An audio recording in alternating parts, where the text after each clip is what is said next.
Lah.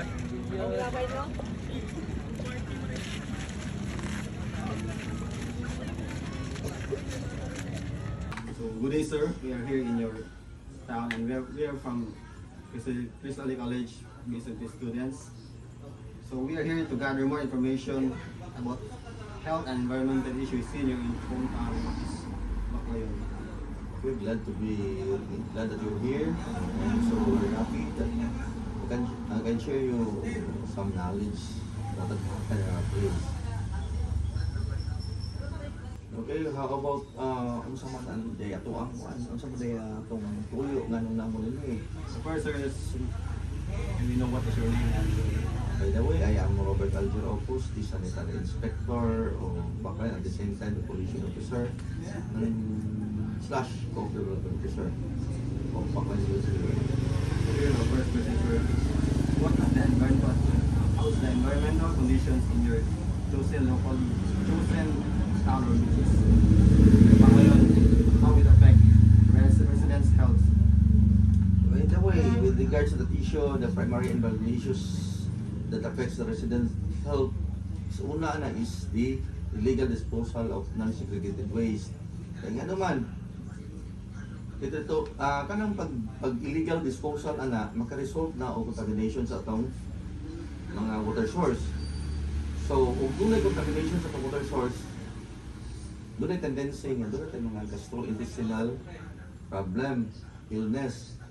So dapat nato i-minimize ni, dapat daghan nato mga call up na attention nga dakpan din ni as pollution officer tungod ng illegal segregation o lipagnabay ng asa. Usa ni sa mga primary issues sa ato ang naka-affect sa health sa ato ang mga citizen dito sa ato Baclayon. Next question, sir, is what is the most common health issues and can you please identify and describe this? Okay, thank you sa pagkutana. Dili lang na din sa Baclayon, but that's universal. Ang primary ko na kawala, is una ko na. Cardiovascular yun. Next ana is kanang diabetes, infectious diseases, pneumonia, and tuberculosis. Then doon ang mga prevalent problems ana. Kanang mga problema ha, makalid yun ang death. So kanang cardiovascular diseases mga una nato i-take up. Daghan kahit ang mga cardiovascular diseases ng mga patient, libre na nagkaroon na sa US ang nalampal. Pero di pa ganahan sila maadto. Second is ang compliance sila sa treatment, di paagad nila kada adlaw tumaron ang nalampal. Ang compliance sa treatment. Second is kaning diabetes problem, which can lead to death gihapon ay kaya naman. Una na, pwede sila magka-infection or silang kidney. Saka ang ilahang cholesterol. Ang daghang infections makakuha na tungkol pagsaka sa diabetes. Sunod ana, di pa po sila kanang daily or kanunay nga monitoring sa ilahang gitawag na to sugar level. Next, kung i-mention what is kanang infectious diseases, pneumonia, tuberculosis, pwede mo kung makatakod dayon ang pneumonia. Kining pneumonia, dali ra kaayo niya sa imong lungs. Anytime, pwede dali ka mamatay. Tungkol na yung pneumonia nga po, tuberculosis, libre na may itong tampalan eh. Daghan pa kayo, huwag kung tayo ng treatment. Pero huwag guys, ang mga patient na di mo ato sa health center, di ba ito sa preventive facilities, kung kitapuan tayo, available na, libre ng tampalan eh. Then, ang atuwa ko ng kuwan, nagdana tayo mga daghang mga kuwan sa mga visible yun na mo follow up nila, pero wag yung hapon operation. So the next question, sir, is do you have any access on any healthcare government offices in Baclayon, sir? Actually, din sa Baclayon.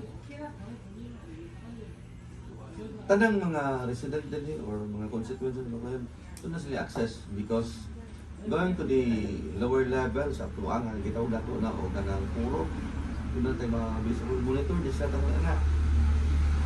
Pero doon na pag nga po tayo gitawag o resistance sa mga tuwang mga presidente kaya naman so gihapon sila gitawag na to di pagyapon sila mag-comply o mga treatment di pagyapon sila mag-operate sa mga visible gikan sa kuwan doon na tayo mga pang channel dito mga NDP mga nurses dito sa atuang mga gitawag na to na o mga barangay Then doon na pa tayo mga BCW, monitored pa nato na, pero doon na gihapoy mga tao nga dili mo comply sa treatment, doon na dili pagyapon mo trust sa ato ang healthcare program. Ang next question, sir, is solutions or preventive measures na mention kanina, like basura or mga waste. What is yung ibuhat towards nga issue? Mo-go back to sa itong unang itong illegal solid waste disposal. Ang atong himat sa nasunod na is we have to implement fully the Republic Act 9003 nga atong implementahan sila dito mga violation. Once they commit the violation, we have to implement kung sa itong ilang commit. Doon na according to the law. Doon na sila consequence, doon na sila penalty din. So, last is na ba ni mga home remedies or alternative na practices ng mga sakita? Daghan na kayo ni sa atong lungsod sa kayon ang mga affirmative practices nila, mga remedies nila. Nila din eh. Bisan kamo siguro manuwaay mo basketball, manuwaay mo sports minded mo. Kung sa'y buhaton man ninyo, mas pain mo, matapilok mo, piloton. Pero actually that is not the basic kuan, yun na, dapat buhaton. Ang kuan yun na, ang first aid yun na is masama na, cold compress. So, dapat anong napita, magsugod ta anong napita, atong i-indoctrinate, atong isulti, atong isugod ang napita.